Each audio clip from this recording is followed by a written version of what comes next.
تبارك الذي نزل الفرقان على عبده ليكون للعالمين نذيرا.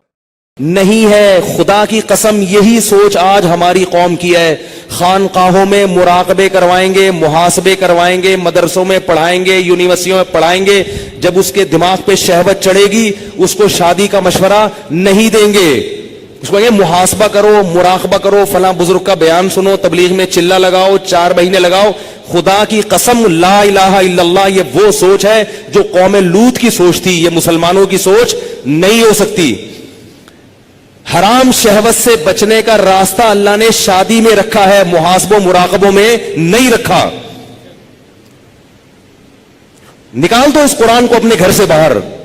اتنا میں معاشرے کے خلاف اس چیز میں لڑ کے خود تھک گیا ہوں کہ میں کبھی سوچتا ہوں یا تو میں پاگل ہو گیا ہوں یا یہ سارے لوگ پاگل ہو گئے. ایک خاتون کا میرے پاس فون آیا، میں بیوہ ہو گئی ہوں، میرے سے اپنی خواہش برداشت نہیں ہو رہی، زنا کا خطرہ ہوتا ہے، تو میں ایک کم درجے کا گناہ کر کے اپنی خواہش کو پوری کر لیتی ہوں. میں نے کہا حرام ہے، آپ نکاح کریں. مجھ سے کوئی نکاح کے لیے تیار نہیں ہے. میں نے کہا آپ اپنے حقوق سے دستبردار ہو کر کسی سے نکاح کر لیں کہ بھئی مجھے صرف اپنی اس حلال خواہش کے لیے کسی مرد سے نکاح کرنا ہے، میں اپنے آپ کو گناہ سے بچانا چاہتی ہوں، میں اپنے حقوق چھوڑنے کے لیے تیار ہوں. میں نے کہا کر لے گا نکاح، کیونکہ اللہ نے عورت کی خواہش کے لیے مرد کو بنایا اور مرد کے لیے عورت کو. اس کے علاوہ کوئی راستہ اسلام میں حلال نہیں ہے. اور اس مرد سے بھی قیامت کے دن سوال ہوگا جو اتنی بیوہ اور اس جیسی لاکھوں عورتیں بیٹھی ہوئی ہیں، حرام طریقے سے خواہشات پوری کر رہی ہیں، اور جب اس کمبخت سے کہا جاتا ہے کہ تو نکاح کر لے تو کہتا ہے مجھ میں نکاح کی طاقت نہیں ہے. جبکہ انٹرنیٹ پر روزانہ ننگی فلمیں دیکھ رہا ہوگا، اتنی شہوت ہے، روزانہ اور طریقوں سے اپنی حرام خواہشات پوری کر رہا ہوگا، اور بڑے بڑے قوم میں کارنامے سر انجام دے رہا ہوگا جن کے لیے اچھا خاصا حوصلہ چاہیے. لیکن جہاں کسی عورت کو عفت اور پاک دامنی والی زندگی میسر کرنے کی بات آتی ہے، نکاح کی بات آتی ہے، یہ بکری بن کے بیٹھ جاتا ہے، کہتا ہے میرے اندر قوم سے لڑنے کی، رشتہ داروں سے لڑنے کی طاقت نہیں ہے. ویسے اس کو بولو نا وہاں جا کے بم رکھ کے آؤ تو رکھ کے آ جائے گا. اس کو بولو نا یہ فتح کر لو مارے کا، یہ کر کے آ جائے گا. تو بھائی یہ طریقہ نہیں ہے. اللہ نے سورہ نور میں نظروں کی حفاظت کا حکم دیا، اور اگلی آیت میں اللہ نے نکاح کا حکم دیا ہے، آلٹرنیٹ فوراً بتایا ہے.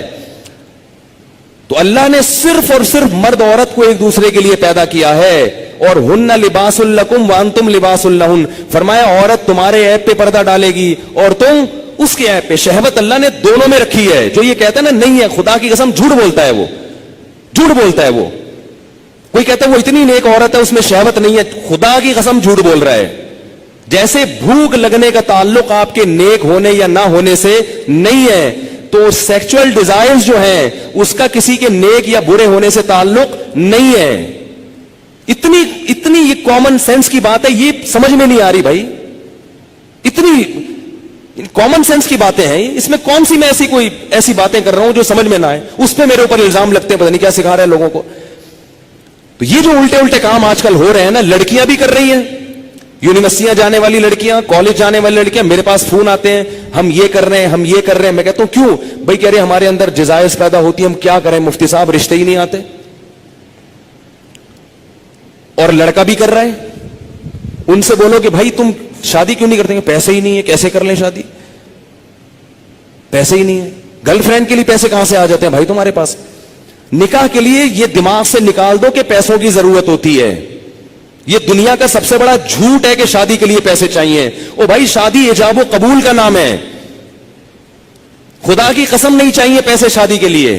اگر شادی کے لیے پیسے چاہیے ہوتے تو اللہ قرآن میں نکاح کا حکم دینے کے بعد غریب اور فقیر کو الگ سے ترغیب نہ دیتا.